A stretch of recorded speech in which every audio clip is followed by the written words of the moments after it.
Welcome back to Kevin Pollak's Chat Show. Look, we keep running into each other like this, and it's just awkward now, mostly for you, because you don't know how to read descriptions. My name is right in it. You knew Kevin wasn't going to be here. It's me, Samm Levine. But that's neither here nor there. Look, I'm not going to belabor this anymore. We have had titans on this program, and today is no exception. Somehow, we have fooled a bona fide movie star into appearing on our show. So, ladies and gentlemen, please welcome Jonathan Rhys Meyers. Oh, thank you. Welcome to the show, sir. You're so kind. Thank you very much for having me. It is my absolute pleasure to have you here. I was so delighted when I found out that you were going to be on the show, and I was so extra delighted when I found out that Chat Show himself, Kevin Pollak, was going to be off in New York filming, so that I'd get to chat with you. Oh, that's very, very kind. I actually like Kevin's performances a lot, so I'm very excited to be part of his project. Oh, well, you know, I do an okay Kevin impression. Would you like me to reenact any of his famous roles or lines for you? No, thank you very much. You're okay. I'll save you that. Well, I appreciate it, but maybe later, maybe unprompted. So you were kind enough to drop in and talk to us today about a few things, but chief among them is you have a film opening today. Mm-hmm. So this is Friday, the day before Tuesday that we're recording. A terrific film called Damascus Cover. Yes. And I saw the film, and I thoroughly enjoyed the film. You're so very kind. Thank you. And I would love for you to tell our listeners a little bit about the film. Okay. Damascus Cover is a film set in 1989, just at the fall of the Berlin Wall. It concerns an Israeli undercover agent from Mossad called Ari Ben-Zion, who, on a mission to the Middle East to rescue one of his fellow Mossad intelligence officers, the mission goes wrong and the officer dies. There's a further complication in Ari's life because he has recently lost his little boy. He lost his little boy through an accident by leaving a loaded gun in the house. The boy picked up the gun and shot himself. Oof. So Ari, the character, is dealing with this very, very internal, heartbreaking tragedy. And at the same time, he has failed in his previous mission. So he returns back to Mossad headquarters in Israel, where he's confronted by his handler, played by the late, great John Hurt, plays Mickey. And Mickey sends him for a mental evaluation to see if he could go back onto the job. Of course, he fails his mental evaluation because at this time he's a man who's suffering in an incredible amount of internal pain because of the loss of his son and, in effect, the loss of his wife. However, a mission comes up that Mickey understands that Ari may be perfect for because of this particular situation. Yeah. Over the past year previous, he has been pretending to be a German businessman called Hans Hoffman. Mm-hmm. And so Mickey asks him to recreate this character, Hans Hoffman, and go to Damascus to get another agent out. Ari accepts this mission in the hopes that he may find redemption within his agency, but also when the character is almost like a ghost. He's a man who is looking for a bullet. So it's, and I know every time, you know, you have a movie that has anything to do with spies or intelligence and you've got somebody wearing a suit and a gun, you say James Bond. Sure. That's really boring because James Bond is a cartoon character of what a spy agent is. Right. This is actually more realistic about what they do. These people live in a world beyond our world, a lonely world. They have very few relationships. Their successes are never known and their failures are international crises. Wow.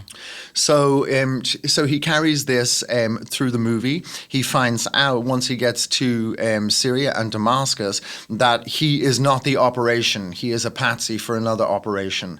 And the tragedies that he has, that he's encountered in his life has made him almost tailor-made for what Mickey needs him for. He is being used. Wow.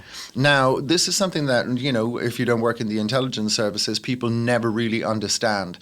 That these people are in service their entire lives. They don't retire, they get retired. And so in doing this incredibly dangerous job, they sacrifice their own happiness, their own sense of well-being.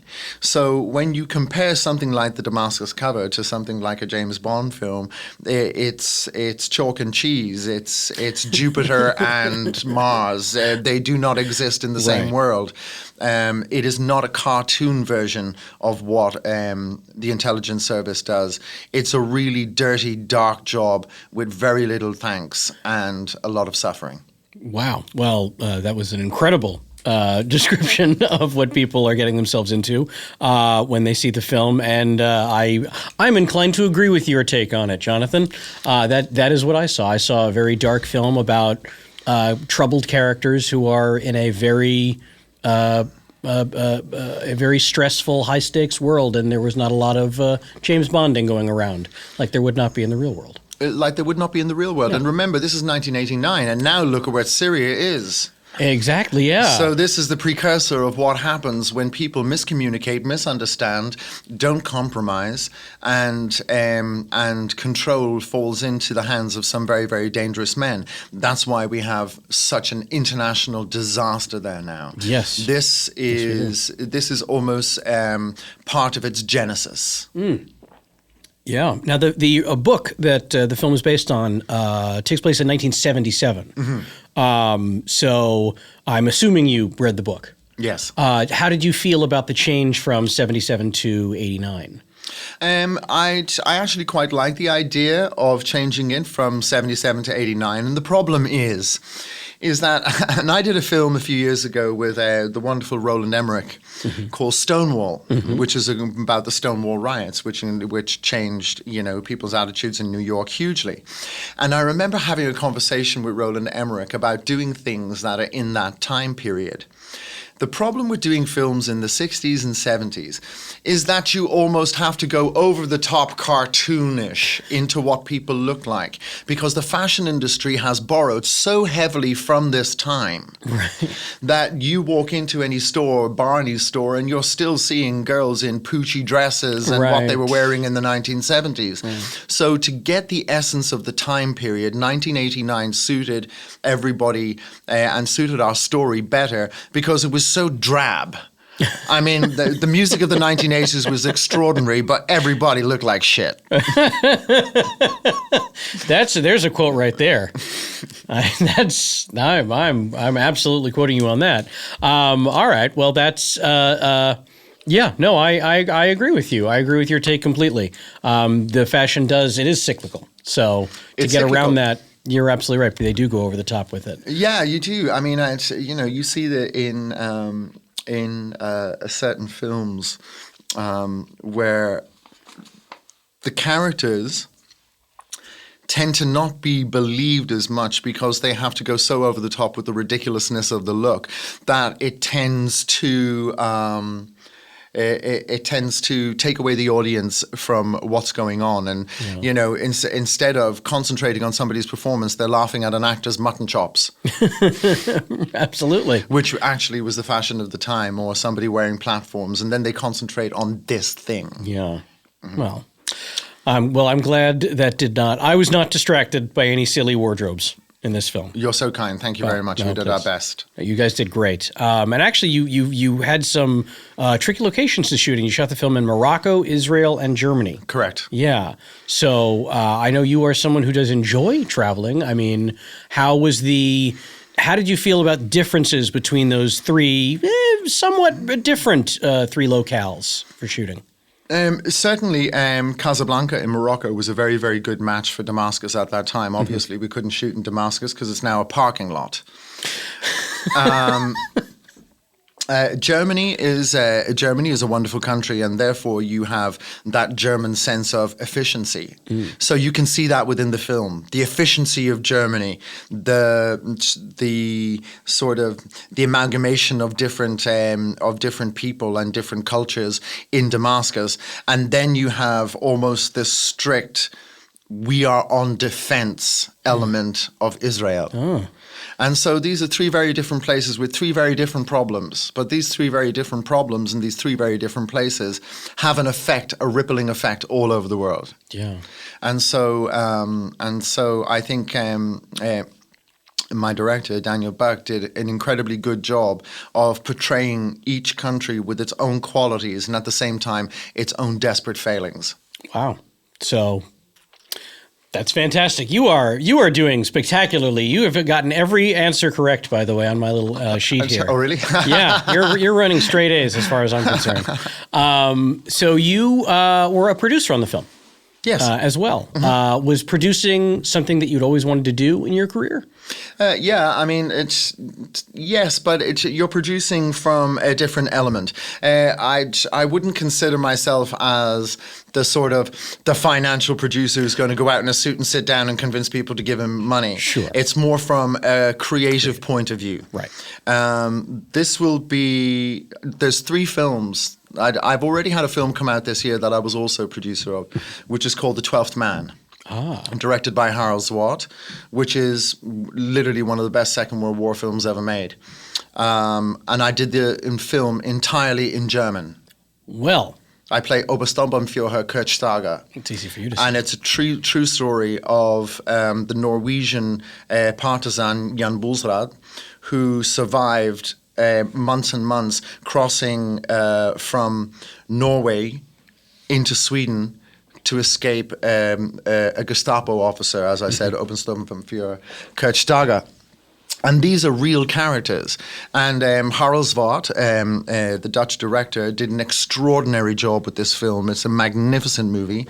And I was very, very proud to be producer on that. And I'm also a producer on The Aspen Papers with Vanessa Redgrave, which comes out later on this year, based on another very complicated novel by the great American novelist Henry James. And that's set in Venice. It's incredibly lush. It's incredibly beautiful. It's incredibly elegant. And you'll see it at the start of next year. Oh, I look forward to it. So producing something is incredibly enjoyable, but at the same time it brings other stresses, of course. But then you get to be a mediator and not just an actor who rolls onto the set, give a part, and then eat a muffin and do some yoga. That's not really my thing, Wait, is that how you? I've been doing it all wrong. Yeah. I had no idea yoga and. Yeah, I mean, it's like I'm just. It's so funny. So the actors that I've always admired are, from where I grew up, were the Richard Harrises, the O'Tooles, the Burtons. Oh, yeah. These were our heroes, of course, John Hurt, James Dean, Marlon Brando, Montgomery Clift. We were never really, as an actor, I was never really interested in the sort of like chocolate box sort of like movie star version. Really sort of never interested me. Although I did do a film a few years ago called Mission Impossible 3 with Tom Cruise, who is the most movie star in the whole world. I'm sorry, I haven't seen this film. I've never heard of it. But funnily enough, he is the one major movie star that I worked with that I can honestly say he was born to be a movie star. He is literally, he is one of the smartest and bravest actors I've ever met in all my life. And anybody who gets to work with him will understand what a pleasure it is. He's got his new Mission Impossible movie coming out now. But that was the only big, huge movie star that I actually will continuously watch. Wow. Usually I watch other actors and usually from films from a long time ago. The movies of William Holden, Humphrey Bogart, and then I watch a lot of foreign films. I'm a really big fan of Kurosawa, really big fan of Toshiro Mifune. Satyajit Ray is one of my favorite performers, and Sergei Eisenstein's films. And Tarkovsky. So I tend to watch a lot of those movies as the inspiration for what I do now. I don't really look at whatever's in the cinema, although I am looking forward to seeing Sicario 2. Ah, okay. I think you'll enjoy it. I think I probably will. Yes, Benicio del Toro, he's just one of those I consider Benicio del Toro in the same level as I think about the O'Tooles, Harrises, Burtons. He's one of those actors. That is high praise. So speaking of great actors, this film, Damascus Cover, very sadly turned out to be, as you said, John Hurt's last film. Yes. So I mean, when you're working with a living legend like a John Hurt, how was that for you? I mean, did you guys have conversations? I'd known John for 25 years. Well, so I guess you did have some conversations. Yeah, we had quite a few conversations. That's lovely. I'd known John personally in my life. And of course, you know, as a young man, I'd watched John throughout his career. Certainly when he played the character in 10 Rillington Place, which was an extraordinarily dark film with an incredible performance by him. Of course, the American audiences will know him from Alien. The alien came out of his stomach. But really, I mean, it's like but for young audiences who haven't watched as many John Hurt films as you should watch, you need to watch Midnight Express. Oh boy, do you. You need to watch 1984. You also need to watch The Field, directed by Jim Sheridan, starring Richard Harris as the Bull McCabe and John Hurt as the Bird. It is magnificent. His performance is almost mind-blowingly brilliant. So it is very, very sad when we lose a great artist, because not only are they not there anymore to enjoy the beautiful days, but we don't get to enjoy the art anymore. Truly. And every time, I mean, and this year has been a tragedy for music and film, losing someone like John Hurt, losing Prince, losing David Bowie. These Whitney Houston, these are all great artists, and it's like, and the problem is, where are the artists that are replacing them? That's exactly right. Because we need the artists to replace them. Yeah, they're not filling those voids fast enough. Well, they're not there, and maybe some of them are there, but they're not getting the opportunities. I mean, there are some that are trying to do things that are a little bit more extraordinary. But we do need people to actually take incredible sort of like artistic chances.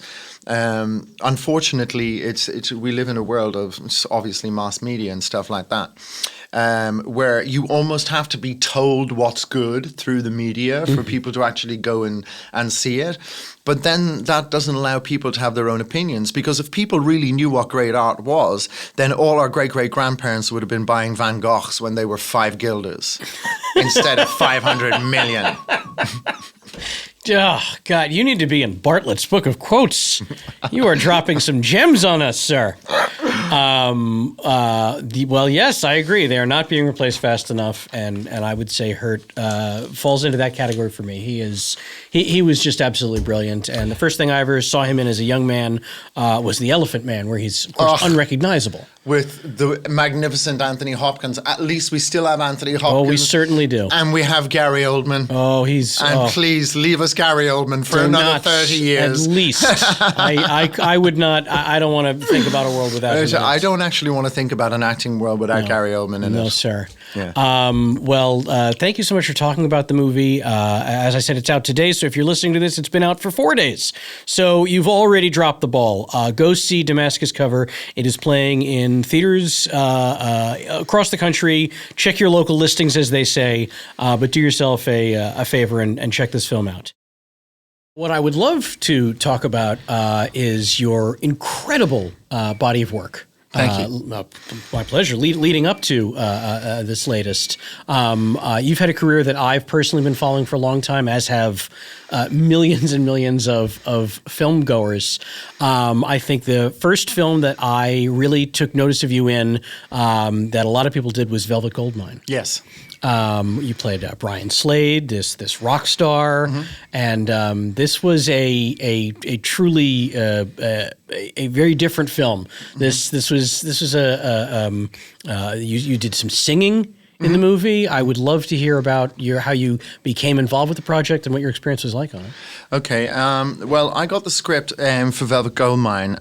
Funnily enough, I got 2 scripts at the same time. One of them was for Velvet Goldmine. The other one was for a film called American History X.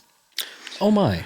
and I met both directors, and I had, even though I think Tony Kaye is an incredible genius, I had more of a connection with Todd Haynes, who is quite possibly one of the greatest auteurs that America will ever produce. I agree. And so he asked me to come and do this film. Now, Velvet Goldmine is... Velvet Goldmine is an imagination film of what people would have fantasized about what glam rock was about at the time. So it wasn't playing one particular character, even though people will immediately attach it to Bowie, or they'll attach it to Mark Boland, or they'll attach it to Joe Braith, or they'll attach it to the New York Dolls. But what it was a dream. And Todd said, "This movie is a dream." Todd was a young man at the time, living here in California, and he was looking at this glam rock world, which him just seemed so fantastical. So it was almost like a dream of what somebody outside of that world imagined what it was like to look into that world. Yeah. I was very young. I was only 19 years old, and I had very little experience. The only films that I'd done previously were Michael Collins for Neil Jordan with Liam Neeson and Julia Roberts. And I had done Bee Monkey for Michael Radford. And so, I was young, of course. I had the sort of youth and vulnerability and androgynous look to be able to play the part. But I was very, very lucky to be able to work with such incredible actors. Christian Bale, of course, is one of our most extraordinary actors. Ewan McGregor's an extraordinary actor. And the incredible Toni Collette, who is, I think Toni Collette is probably one of the best actresses that's ever appeared on screen. And her latest movie, Hereditary, is just another, it's just another stamp to put onto her career, to say, please, cannot people understand that if you go to Australia, she's Meryl Streep. I certainly hope so. So I got to work with a lot of these great people on that. And then I got to get involved with the music. Of course, Michael Stipe and Grantley Buffalo were doing the productions of the music. Right. So I got to go into the studios with Bernard Butler from Suede, and a couple of the guys from the Stooges, Brian Eno. Oh. And we went in there and we rocked it out, and it was fun to sort of be a rock star. And then I got to sing with Tom York. Yeah.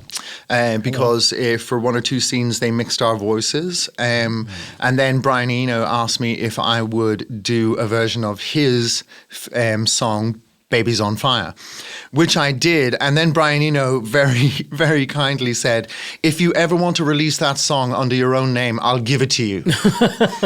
Wow. Because he said you did an extraordinary version of it. Wow. So that was a great honor to come from somebody who is such a talented musician as Brian Eno. But then music has always been a huge part of my life. I play the guitar for 2 to 3 hours every day.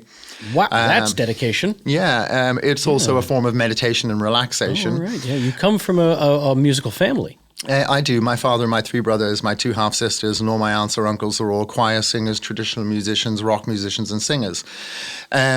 But then sort of like I was able to take that music on a little bit further, and then I was able to play Elvis Presley. You sure were. And which was a surprise to me. Now, I didn't get to perform the Elvis songs because we were very, very lucky to have a relationship with the Presley Foundation. And for the first time, they allowed us to use Elvis's actual voice. Now, I did have to do a little bit of singing. And of course, I had to learn how to play Elvis's music on the guitar. But Elvis Presley was not a guitar player. Elvis Presley was an incredibly sexy mover and an incredibly charismatic performer, but essentially, Elvis Presley was a piano player. Oh. And a very beautiful piano player. Oh, this is brand new information to me. And so it's so funny because I went to Graceland and I stayed for an evening at Graceland. And I remember being in, of course, all the rooms, the jungle room, and being in his main living room, which was an incredible, elegant white.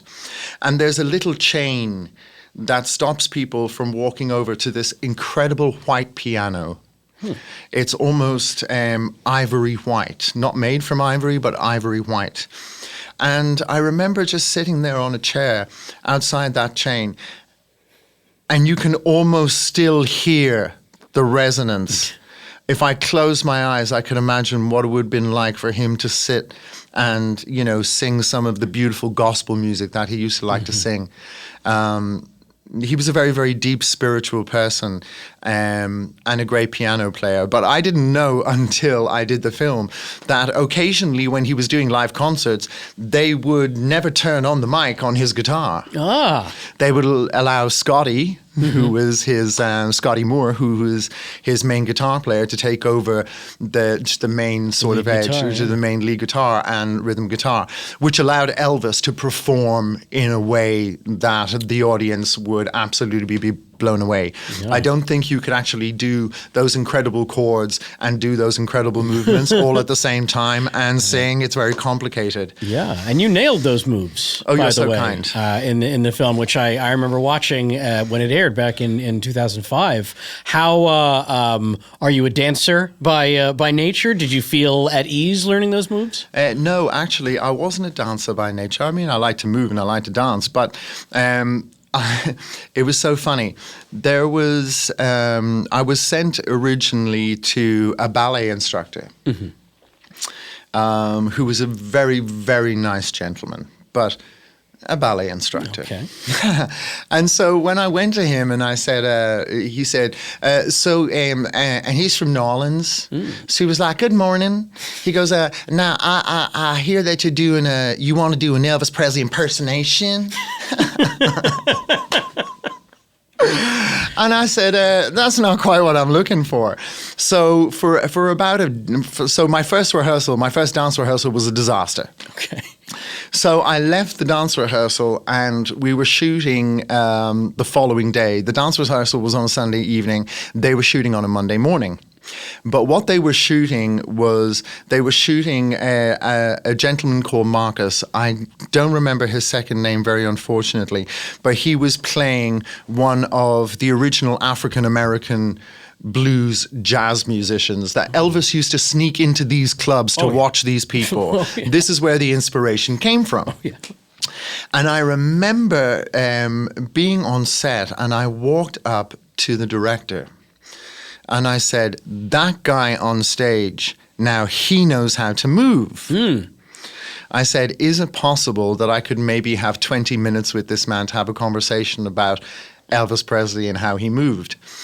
This actor was so kind that after he finished his day of work, he came over to my hotel room, and in 3 hours, he taught me how to move like Elvis Presley. Oh, my goodness. And he says, it isn't in the feet, it's in the soul, baby. It's in the hips.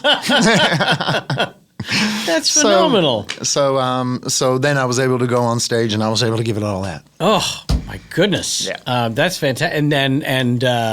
As some of you may know, you were nominated for an Emmy and you won a Golden Globe for your portrayal of Elvis. Yeah, I did. And, I was kind of shocked, and I was, of course, incredibly honored to be able to give a performance of a wonderful American icon, which served him, rather than something that was seen as caricature or ridiculous. Right. Part of the reason why that was, why I was able to do that, is that even though I appreciated Elvis Presley as a fan of his music, and certainly as a fan of his look and personality and what he did for rock and roll music and how it brought it into the mainstream in a further way, I understood that I could not see him as Elvis Presley. I could only see him as a poor boy from Tupelo, Mississippi, who wanted to buy his mama a house. Wow. As long as I kept Elvis at that level, then it was authentic.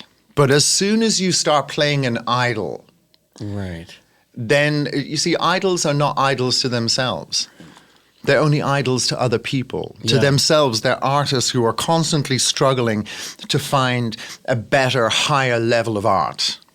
So I kept him at grassroots level the whole way through. I never allowed myself to think of myself as Elvis Presley and all of that, because that would have put me into the realm of fan. Right.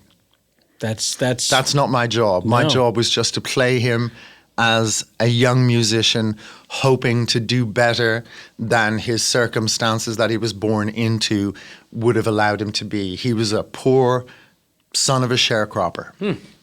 And that's, wow. Well, this is why I'm not making the big money as an actor, folks. I don't have that kind of dedication.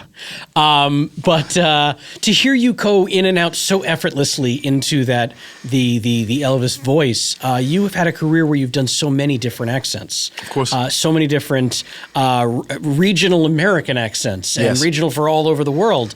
Why is that so easy for European actors to do? And I think, by my count, there are only 4 American actors who've ever done halfway decent accents that were not American. Why is that? Do you feel that it's easy for you? Have you always had an ear for accents? First of all, it has a lot to do with playing music. Okay. If you play music and if you've got a musical ear, then it's very easy to change the tone of your voice. A, B, C, D, E, F, G. And that's what learning languages is about. It's about achieving a different tone. Of course, when I was playing Brian Slade, it was there was something slightly heightened, slightly camp, like David Bowie when he was describing it in Cracked Actor, that you almost have to be, your voice has to almost be an element above that. That's why David Bowie sang like that. You know, it was to bring that different element, almost like an ethereal element to it. Elvis Presley had that deep voice that he discovered himself in Sun Records studio with Sam Phillips, because he started recording and Sam Phillips says, look, I'm hearing Johnny Cash, I'm hearing, this person, I'm hearing that person, I'm hearing the other person. I need to hear Elvis Presley. Yeah. So sing as if nobody's listening to you, nobody will ever listen to you. I just want to hear your authentic voice. Of course, that changed then very much so when I played Joe Strummer. Because Joe Strummer is Greek by heritage, right, and is the son of a diplomat. So when people think of Joe Strummer, they think of Joe Strummer as this incredible rebel, from the Clash. It's all this, Joe Strummer, you know what I mean, all of that sort of business. But really, that's something that he had to develop. For the Clash to be able to bring that element to their music, and also that element to the politicizing of the music of that time. Punk as a musical form wasn't maybe as developed as, as jazz, classical music, funk. But what it did have is that it had an enormous political drive. So then the Sex Pistols came out with Nevermind the Bollocks, which was a huge, huge sort of almost like an atomic explosion of rage. What the Clash did is the Clash took that explosion of rage and then melted it together with incredible musicianship. Now, when you have that element of political drive and musicianship, then you can really drive something home. And so then Joe Strummer became sort of like a rebellious element for these sort of things. But in dropping into the different accents that one has to use for these different things, I very rarely get to play an Irishman. And I don't think specifically that Europeans are better at it. Okay. It's just that Europeans have been more influenced by the prominence of American television. Okay. So if I go to foreign countries and I hear people speaking English, so say if you're in Thailand, or if you're in South America, or wherever you are, Africa, wherever you are in the world, and people speak English, it's always with a slightly American accent, because they've been used to learning their voices, learning their English accent from watching American movies and American television. So they get that sort of tonality. Europeans, it's slightly different. You see, America is a continent. Yes. But it's an extraordinary continent because it's a continent, one of the biggest in the world, where the same language is spoken in every state. Right. Now, the extraordinary thing is that when the United States gained its independence after the Revolution in the late 17th century,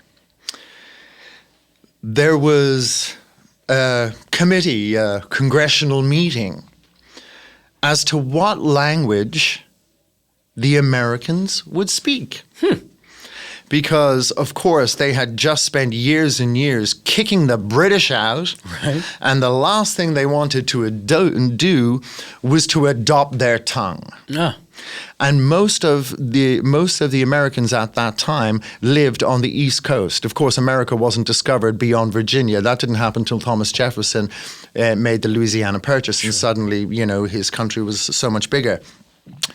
So there was a vote.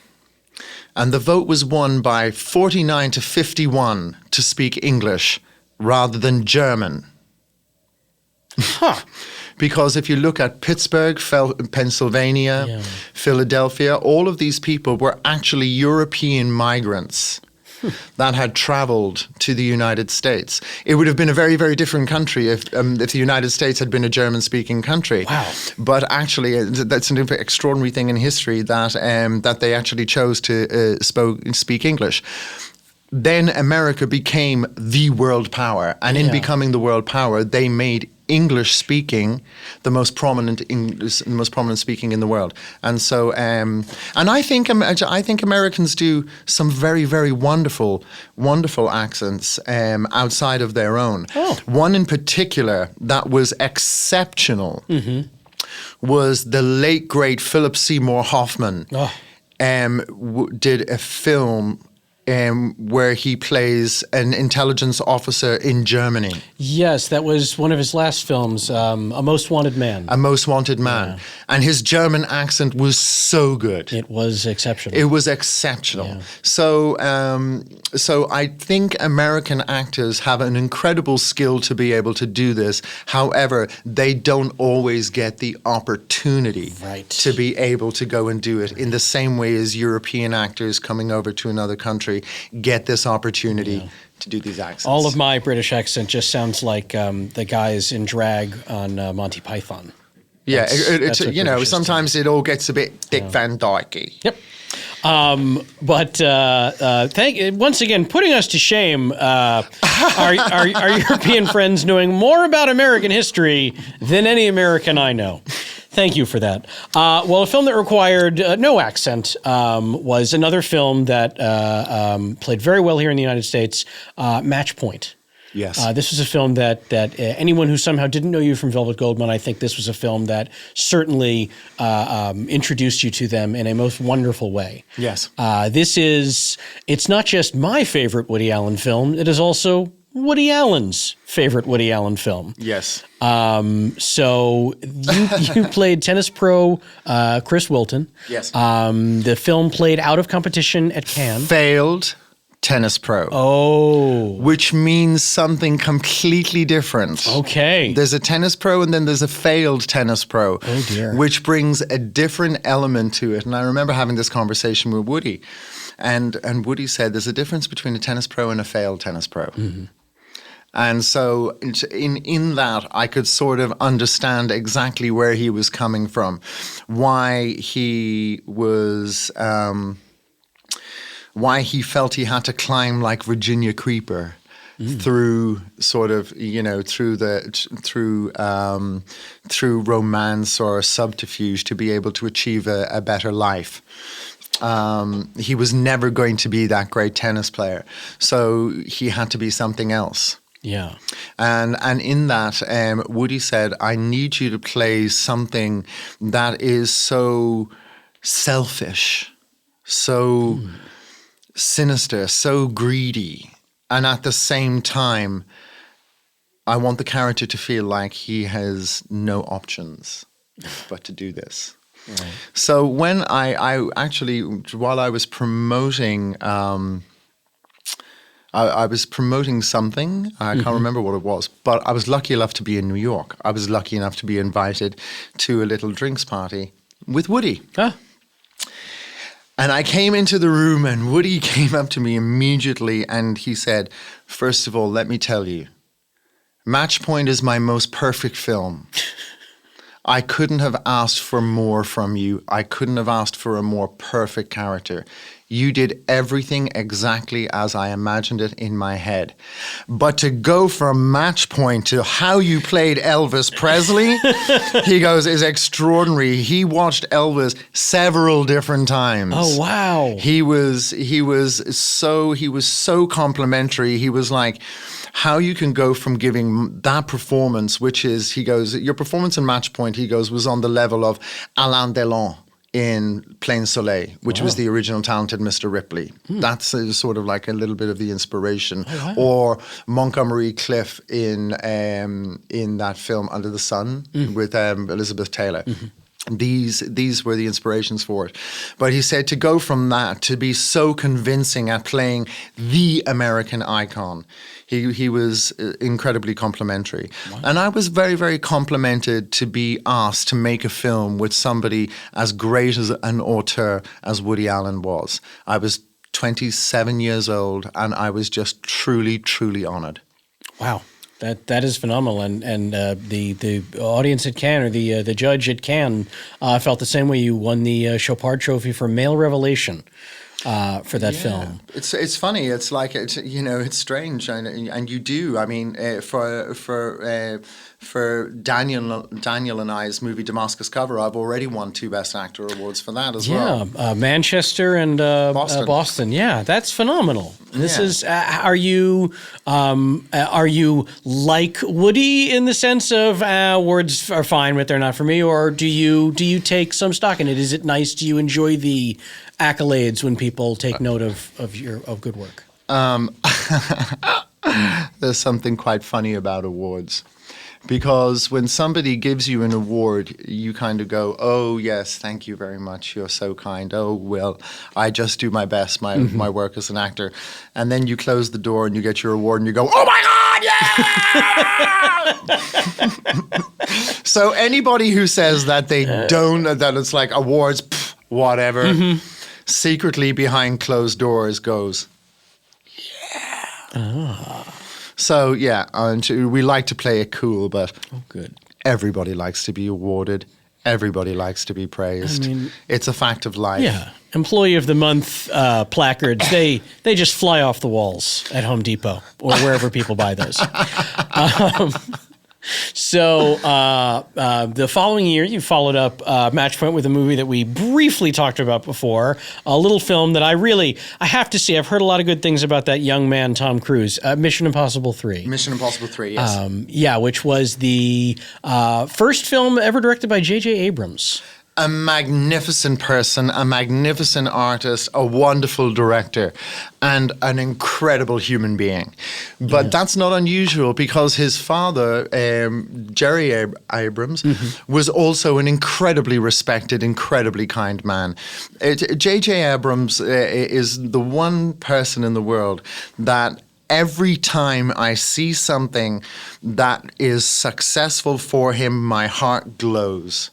He is the most wonderful man. He really is the most wonderful man. He deserves all his success. Oh, I couldn't agree with you more. And if you're listening, JJ, I am available. So you guys filmed that one in quite a few different locations. China, just outside the Vatican. Yes, and then of course I had to do obviously. Oh, no.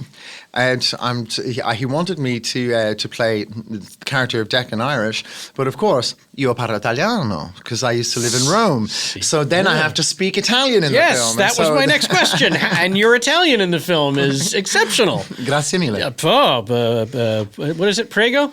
No, I screwed it up already. Did I get it right? No, prego. Oh, prego. All right. Yay. I saw a film once where they spoke Italian. I was in Italy. It is one of my all-time favorite countries, top 4. And I was so lucky that rudimentary Spanish just fits enough. It just about got there. Just enough that I could, navigate my way through the city. Rudimentary French might have been just a little bit better. Oh, quel dommage. I blew it. Quel dommage, right. Yeah. All right. Well, then how many languages do you speak? In Mission Impossible, of course, Italian. I've had to do a little bits of French, of course, in certain films. German for The 12th Man. Anglo-Saxon, Latin, and Old Norse for Vikings. Ooh. Yes. That's right. That's for history. That's quite an undertaking. That production. Well, you see, the thing is, it's funny. It's Latin, of course, because I grew up in Ireland. It was a very, very deeply Catholic country, and of course, when I was a young man, and I went to church, the priest never looked at the congregation. The priest always did the Mass with his back to the congregation and said the Mass to the crucifix. They say that the Catholic Church lost its power when the priest turned around to face his audience instead of facing God. Wow. So I grew up, I went to school in a monastery, and so every morning I went to church, and so we never saw the face of the priest. We only ever saw the priest communicating with God and then God communicating with us. Oh. So it was a very, very different type of Catholicism. It sounds like it. And so when you're speaking Latin, of course, you try to do it in the most natural way. That's why when I was doing Vikings, I tried to do it in the most natural way. Anglo-Saxon is a little bit more complicated because it no longer survives as a language. It's a dead language. Yeah. But it does have certain similar connotations to Gaelic, which, of course, we had to speak in school. So when I had to do scenes like Swaralita Tabrachtura, Spaxtita Waxne Ordnasa, which is Anglo-Saxon, it was very, very similar in terminology and function and scansion to Old Irish. I'm going to have to take your word for it. You're just going to have to take my word for it. That's magnificent. You do the ear. That is what we call $1 million ear. I'm truly jealous of your command of so many different languages and tongues. I know we're a little tight on time, but I cannot possibly have you here at this table if we do not discuss, even briefly, your work on the Tudors. Yes. This is some might say your flagship role. Mm-hmm. I don't know that I'd be one of them. I think you're more of a journeyman than that. Mm-hmm. But this was, you played the iconic Henry VIII. Yes. You were a 2-time Golden Globe nominee for your work on the show. Mm-hmm. And I know you've said this a lot before. Historically speaking, we think of Henry VIII very differently than you look physically. Yes. But I remember hearing your take on how you saw Henry as you filling the shoes, and I was wondering if you might share that with us. Well, of course, when the wonderful Bob Greenblatt, who now runs a lot of the TV production at NBC, he was working at CBS, and he was one of the wonderful producers on Elvis. And he called me and he said, I'd like to have a meeting with you in New York, which I was very honored to do. And I met him and he said, would you be interested in playing Henry VIII? And I started laughing, of course. I said, I'm not quite sure I can hold 280 pounds. I'm 5'10". And he said, no, we can't have that version of Henry VIII because we live in the 21st century. Mm-hmm. And to be able to get a piece of material that is historically based, mm-hmm. and then to be able to make it functional to a young 21st century audience, we had to change the physicality of who Henry is. So what I had to do was I had to take the Henry VIII as we know, of course, comes from a painting by the artist Hans Holbein. Now, Hans Holbein painted the very famous painting that you see of Henry VIII in 4 different pieces, and those 4 different pieces were put together, and they were painted at 4 individual times. What I had to do for Henry is I had to internalize his weight, his grotesqueness, this image of this all-powerful sort of I don't want to say sort of. I don't want to say heavy man. I don't want to say kind of like a Jabba the Hutt or anything like that. He's not like that. He was a king, and first of all, he was the tallest man in Europe at the time. He was 6'3". Wow. Which was very, very rare. Huh. So what I had to do is I had to take all that weight, all that heaviness, all the accoutrements of what we know as Henry and put it into his personality. Right. So I had to make his personality, his viciousness, his anger, his rage, his intelligence, I had to make his head 300 pounds. I had to make his psychology as a replacement for the weight. But as a young man, he was an incredibly fit young man. Oh. But as what happens to most men as they get older, and of course these gout.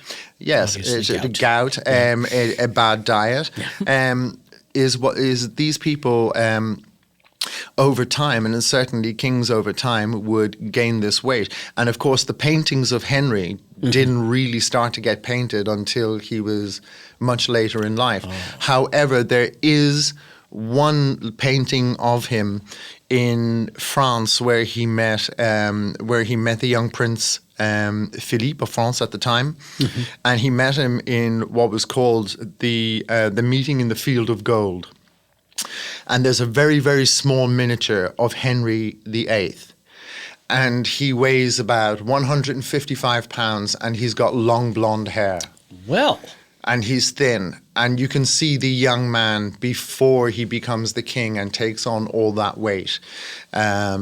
Also, Henry has the added weight of executing wives. Yes. And there's an incredible amount of trauma. Remember, Henry VIII, of course, was not English. Henry VIII was Welsh. And his father was Henry ap Tudor, Henry VII. And it was only after the Battle of the War of the Roses between the House of York and the House of Lancaster that this was transferred into the House of the ap Tudor. Then it was Henry VII, ap Tudor, Henry VIII, his daughter, who was known as Bloody Mary, her death from consumption, and she had dementia and consumption. And then it transferred to his daughter, who we know as Elizabeth I, who brought what was essential, the Golden Age. Right. When she died, leaving no children, that family transferred over to the Stuart family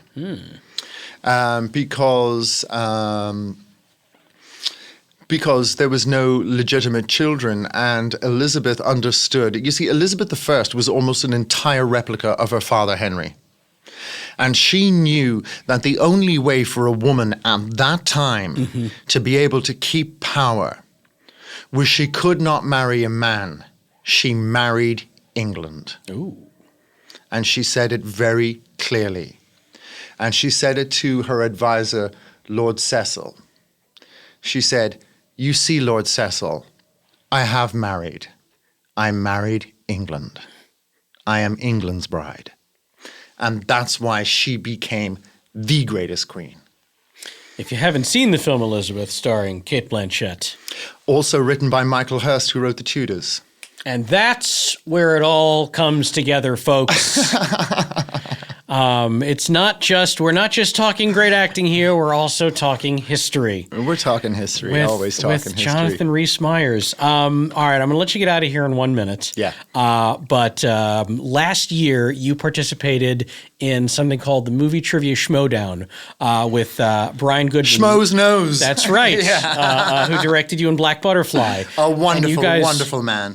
Went on and did that movie trivia head-to-head. Actually, I would like to say congratulations to my good friend Antonio Banderas, who has gotten an Emmy nomination for his extraordinary performance as Pablo Picasso. He is an extraordinarily nice man, an extraordinary good human being, and I was truly delighted to see his performance and truly delighted that it is being honored. That is wonderful. I will also add my congratulations.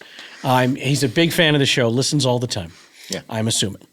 But what I noticed when you were doing this movie trivia schmodown is you are a man who likes movies and likes you did pretty well with movie trivia.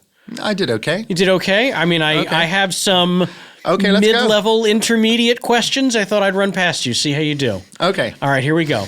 This might be the hardest one. What was the last film to win the Big Five awards at the Academy Awards? Actor, actress, director, picture, screenplay. I'll give you a hint. Hasn't happened in over 25 years.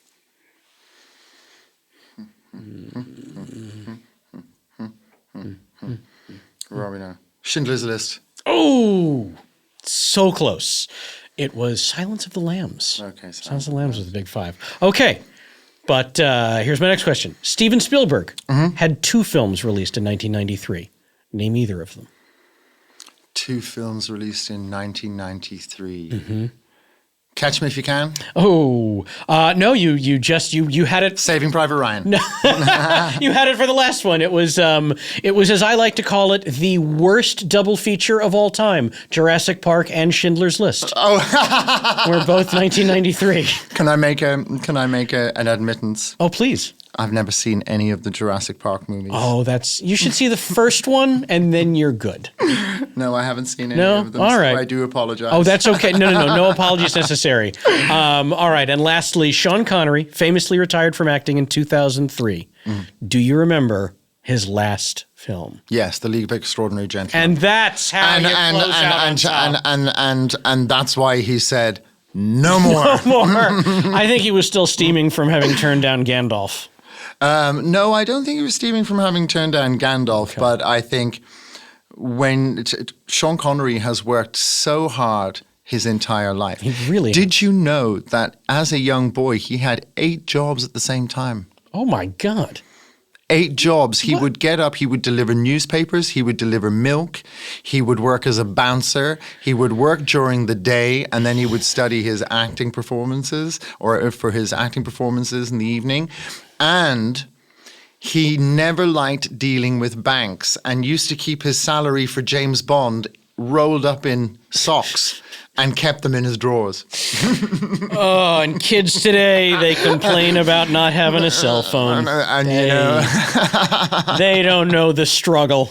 They don't know the struggles. They don't. But Jonathan, thank you so much. From the bottom of my heart, you have been such a tremendous guest. You told wonderful stories. You've had an incredible career, and I can't thank you enough for stopping by and sharing some of it with us. Thank you very, very much for your hospitality, and thank you for being so complimentary about our film, Damascus Cover. I'm incredibly proud of it, and I think it's a wonderful, complicated piece about what real people go through.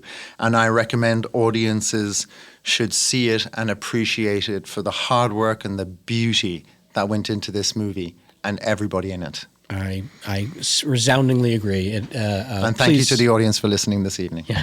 Please check the film out. All right, that is it. Thank you so much for joining us. I would like to thank Chat Show himself, Mr. Kevin Pollak, Jamie Foxx, Jason McIntyre, Corey Levin on post, Jordan here in the booth, all the great people at Earwolf. Until next time, you may fuck off.